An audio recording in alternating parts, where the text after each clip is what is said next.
Hello and welcome back to Does It Go Hard, the show where I review movies, video games, and other things. Today is a special one because I'm going to be reviewing the latest Disney Plus show, Moon Knight.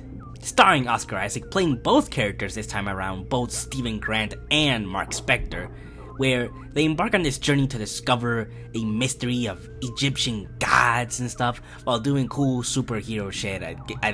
That's probably the most simple I can describe this show, because this show has a lot of shit, and boy do I want to talk a lot of the shit that this show has. In my opinion, Marvel has not really missed with any of their Disney Plus shows.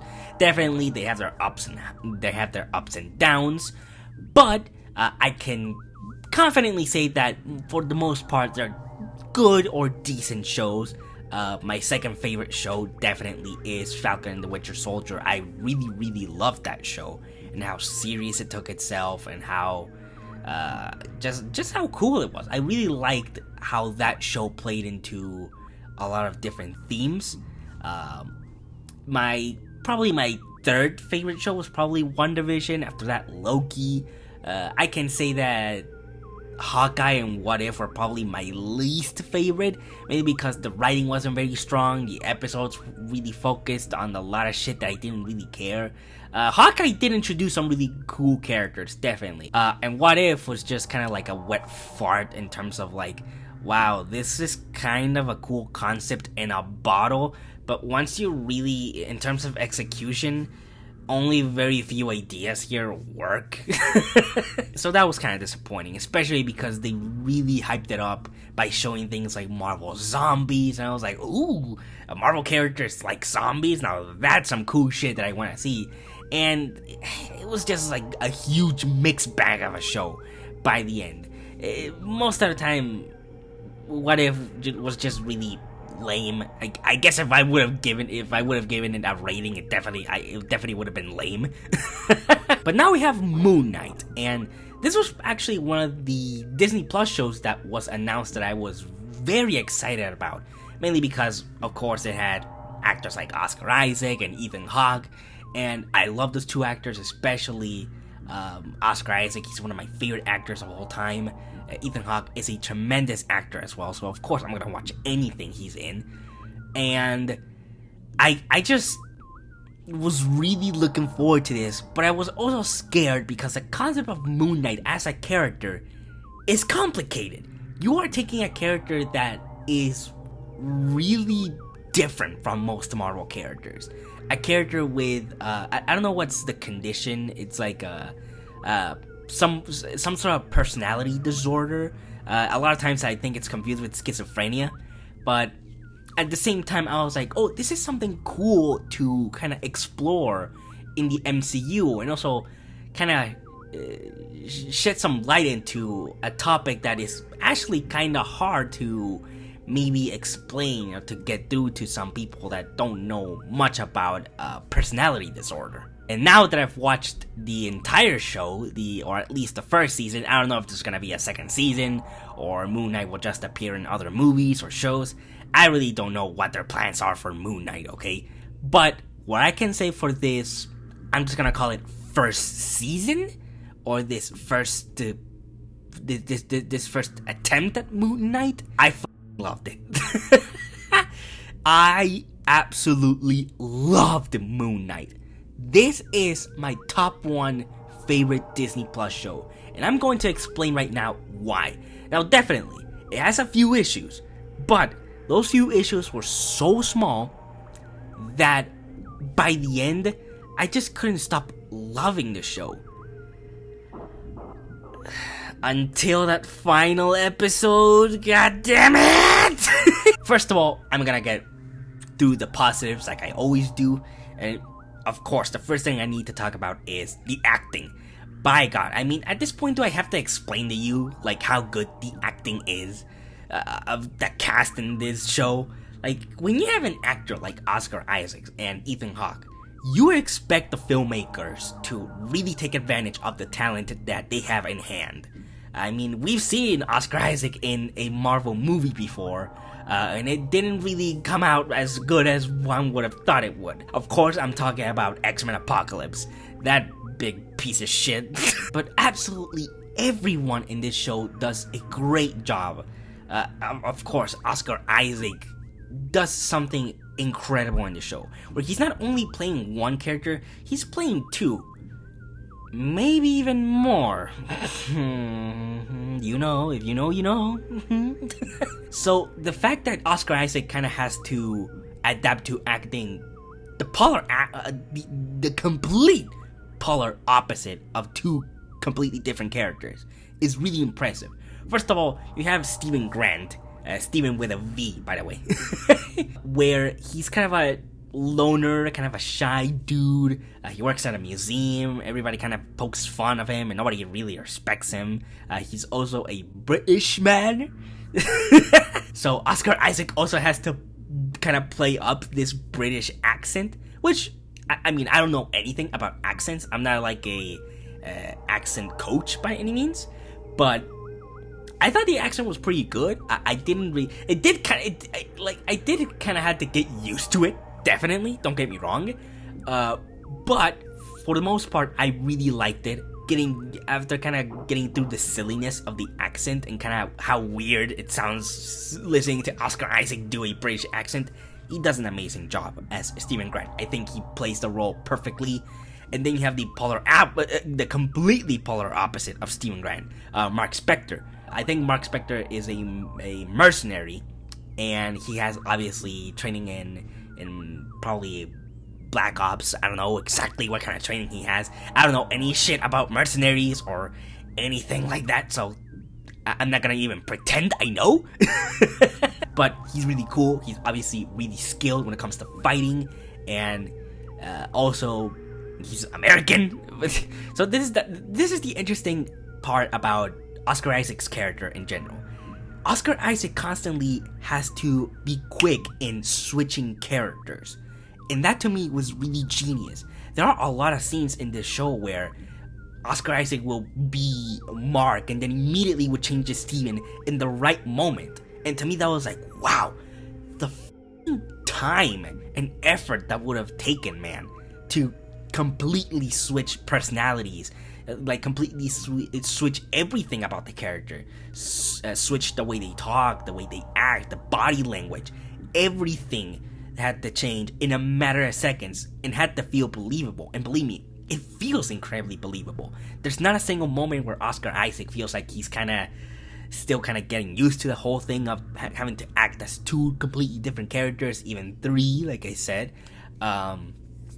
But he does an absolutely amazing job. And of course, Ethan Hawke as the villain, his name is Harrow, he is also amazing. At first, this was the part of the trailers that really worried me, because I was like, oh, this is gonna be another lame villain. And he's not really that much of a huge villain, but Ethan Hawke definitely elevates the role and makes it more than what it really is. Ethan Hawke plays, again, a character called Harrow, and he is kind of a cult leader to some degree. He's a follower of one of the Egyptian gods. I don't really understand the full, I guess, motivation of the villain, but it's one that by the end you think, okay, it kind of makes sense, especially related to Moon Knight, okay? Or at least the character of Moon Knight. Another thing that I forgot to tell is that, yes, Moon Knight, or Steven and Mark, have to also deal with an Egyptian god, Khonshu, who is the god of the moon, I guess, or the god of the night sky, and I don't know exactly what it is, but Khonshu is great, okay? The god Khonshu is incredibly funny. He's also really scary when he's supposed to. That was an interesting thing as well about the show. Again, I'll get into that later, but it's really cool also to see all the personalities and kind of the different characteristics of each one of the gods. I think that was really, really cool and creative. But again, Khonshu is great. I don't remember the goddess name that Harrow is kind of worshipping, but by the end, Khonshu and both this other goddess kind of have the same purpose, you know? They want to cleanse this world from all the bad people, from all the people that are doing wrong. The problem is that this one goddess, she's kind of taking a little bit too far by judging people even before they do anything bad, you know? So there's definitely like a questioning of morals here that is definitely questionable, but at the same time interesting, and I really like that about it. Again, the rest of the characters are really cool. Mark has a wife. I don't remember the name of the actress, but her character's name is Layla, and I loved her. Okay, I really loved her. I really feel that she had amazing chemistry with Oscar Isaac, especially in terms of characters. The character of Layla has good chemistry with both Mark and Steven, especially with Steven. I just loved it when Steven and Layla were together. I just thought it was really cute. It was really adorable in my opinion. There's also some really good banter between Mark and Steven with that, like, are you falling in love with my wife? Yeah. The writing is also really strong. If I can say something about usually these Marvel shows, is that the writing can be very mixed, okay?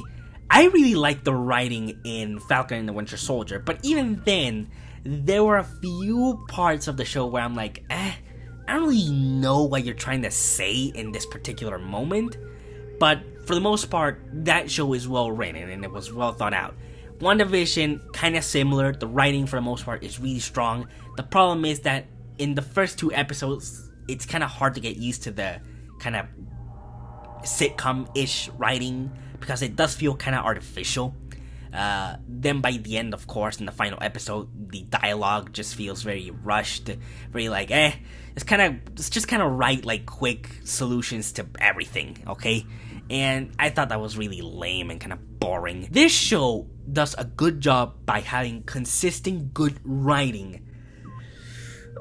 Again, up until the end, but even in the end, there's still good enough writing where I'm like, okay, yes, the writing in the final episode is not as strong, but it is stronger than most of the final episodes of the rest of the Marvel Disneyplus shows. So I can definitely give it that. Another thing that I was surprised were the special effects. Now, yes, I'll be honest, there are some special effects here, especially when Mark gets into his Moon Knight outfit, which, by the way, looks incredibly cool. I love the costume of Moon Knight. That costume looks badass. But there are a few scenes where Mark is kind of getting into his Moon Knight suit, and it looks like a Fortnite skin. Which is ironic considering that there is actually a Moon Knight skin in Fortnite now. But again, I thought the visual effects were for the most part cool. They do mix a lot of practicalness into it. Definitely they do a lot of actual filming on location, which I really love. I love it when shows actually film on location, or at least it looked like they were actually filming on location. At this point, these fucking Marvel movies do such a good they do such a good job with the CGI and special effects that you don't notice that you don't even know if what you're looking at is even real or not, you know? That's pretty cool, except if you're a Spider-Man movie. If you're a Spider-Man movie, I think you're kind of cursed forever that your special effects look either really good or incredibly questionable or just downright bad. I'm sorry, as much as I love No Way Home, there is some questionable fucking CGI in that movie. And some really clear green screen as well. The story, again, is superhero-ish to a certain degree. But that's the thing that I want to praise the most about this show. It's the fact that for as much as this show has kind of been promoting itself as the next Marvel superhero show, there is barely any superhero things happening in this superhero show. And I'm just gonna say it, I love it.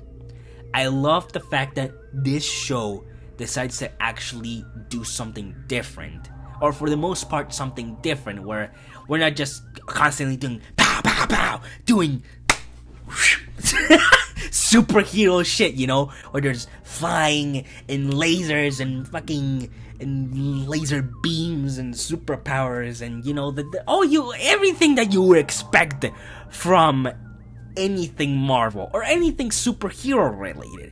But this show actually does change it a lot by actually focusing on the characters, by actually, yes, giving you some bits of action here and there, but the action is not really the focus. The focus are the characters and their stories and their struggles, especially with Mark and Steven. The choice in music is also really good. I really tend to like what Marvel does with the choice of songs that they get for their films or for TV shows. And I think it's exceptionally good here, you know. I like the combination of Egyptian like music incorporated into it, and that is one of the things that I mostly enjoyed about the score. And again, the soundtrack is also good, and obviously the track that everybody's talking about, or at least the one that everybody can think of about the show, is Man Without Love. And I just love that song. I've been humming it every day since the show came out. It's just been stuck in my head ever since, and I just love it. The score and the soundtrack, like always, are good, so I don't really need to go over more on that. For negatives, this is gonna be a shorter list, but definitely is things that need to be addressed. For me, one of the negatives that a lot of people are talking about, for a lot of people's negatives, they always talk about the lack of action. And to me, the lack of action was not something that bothered me. I actually liked it. The action that was in the show was good. It was fun, especially in the final episode. But for the most part, this show really felt like it didn't need to always constantly throw you into some big action sequence. And that's one of the things that I loved about it. But again, I can understand why some people maybe are upset that it doesn't have as much action as many other MCU shows, because the trailers do kind of give it off as really a Moon Knight show. And the trailers, they really showcase Mark in the suit, and again, it's cool, but the show doesn't really have much of that, you know? And to me, that was actually a little bit disappointing. I did expect to see more of the suit. Not necessarily action, but the suit in general, just doing other things. But you don't really get that much of it. But at the same time, it wasn't like a big complaint for me. It was just kind of one of those things that I was like, I wish I could see a little bit more of that, you know?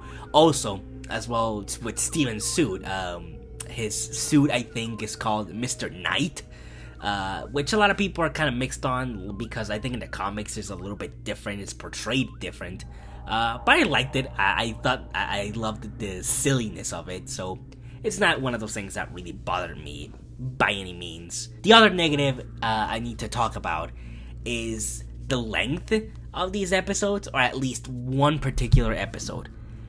I've been fairly nice to the show, okay? The length of these episodes have been pretty nice. It's always been either like near an hour long or almost an hour long, you know, kind of nearing like 15 to 48 minutes long. So it's not bad. The final episode suffers from this huge time, and this is an issue that is in every single MCU Marvel show, and I am sick and tired of it. I cannot stress enough, Marvel, for the love of God, fucking stop making the final episodes to your shows so goddamn short. Stop it. This is another mistake of let me talk about another negative before I get into that. But another negative that is not only part of Moon Knight, but it's part of every other Marvel Disneyplus show, is leading up to the ending, they have a lot of shit that they need to cover. Like, they reveal a lot of stuff in the second to last episode, and it's like, holy shit, this is a lot of stuff that you need to wrap up. The final episode needs to be like near an hour and a half long, and it's not. It's never that. It's usually either like half an hour long or 44 minutes long, and it's like, what? You really? And the thing is that they do the shittiest thing, and that is to try to solve everything into this short time frame. And it's like, why are you doing this? Why are you condensing yourself to finish everything in this short amount of time? Stop it. That is what I want to talk about. My last negative being the final episode. Again, I like the final episode, don't get me wrong. It has a lot of good action. It also has a lot of good tiny bits of character. But the biggest problem with it is that it rushes through a lot of things that should have taken more time to develop, to really fix. And the show is like, no, we need to get this out of the way as quickly as possible. Okay, fix this, let's do this, just to get to the action. And I understand to a certain degree, but come on, man, like, you can't keep doing this. You can't. You are really jeopardizing your entire series by doing some dumb shit like this, by wanting to finishing everything in this short time frame. Stop it. Please, for the love of God, stop. Make your final episodes longer or make more episodes. I don't care. Just try to make it as you get to solve everything you've built up or you've teased at, okay? Especially with one thing. Again, I'm not gonna spoil anything, but it's very clear, like in the first few episodes, from like episode 1 to 3, that there's another personality. There's a third persona in the mix between Steven and Mark. A lot of people know who this character is, Jake Luckloyd or Lickloyd or Lick My Balls, or I don't know what his fucking full name is. I just know that his name is Jake, and they tease this character a lot. And by the end of by the end of the last episode, it's like, oh my god, did it just end? Did it just end? And you did not address the big ass elephant in the room being Jake? Like, oh come on, you gotta be fucking kidding me. Of course, that isn't until the post-credit scene. There is an end credit scene in the final episode. And again, I'm not gonna spoil it, but if you've been expecting at least something from Jake, you do get it, okay? That's as much as I'm gonna say. I'm not gonna get more into detail with that, but that did kind of redeem that kind of oblivious ending. I mean, the ending is still oblivious, don't get me wrong, but it's still like weird that it ended in such a... It's not oblivious. Oblivious is not the right word. That's not even the correct word. What am I even talking about? It's in such a mysterious way. Let's put it like that.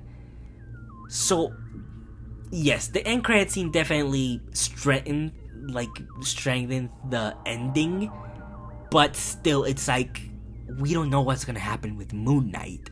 So, I don't know, I guess we wait until they greenlight a second season, or they say what the fuck they're gonna do with Moon Knight in the future. I don't know. This is the thing that we have no fucking idea what's gonna happen with Moon Knight from here on out. And that's the thing that worries me the most.